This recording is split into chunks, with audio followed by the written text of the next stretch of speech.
আজকে আমরা এসেছিলাম অঙ্কিতার জন্য হেলমেট কিনতে অটো শপে। হাতে সময় নিয়ে গিয়েছিলাম, আপনারা নিশ্চয়ই জানেন কেন। ফার্স্ট এর হেলমেটটা যখন পরলো পুরো 3 ইডিয়টস এর কারিনা কাপুরের কথা মনে পড়ে গেল।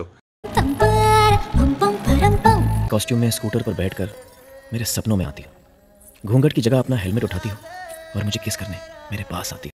যাকগে আপনাদেরকে অঙ্কিতার হেলমেটের রিকোয়ারমেন্টগুলো বলে দিই।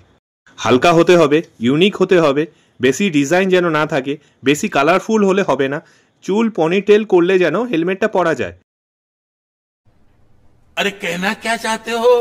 আরও শুনে নিন, মাথায় যেন ঢলঢল করে, তাতে হেলমেট গাড়ি উড়ে যাক ঝড় বৃষ্টিতে তবুও অসুবিধা নাই, কিন্তু চেপে যেন বসে না থাকে। এমন সব রিকোয়ারমেন্ট শুনে দোকানের লোকেরা চারিদিক হাতড়ে বেড়াচ্ছে কোনটা দেবে। তখনই ভগবান মুখ চেয়ে একটা হেলমেট পছন্দ করিয়ে দিল। কয়েকটা হেলমেট পরার পর রিজেক্ট হয়েছে, আর কিছু কিছু তো দেখার সাথে সাথেই বক্সে ঢুকে গেছে। প্রায় 15-20টা হেলমেট দেখা হয়ে গেছে। শেষ অবধি পছন্দ মতো হেলমেটটা প্যাকিং হয়ে গেল।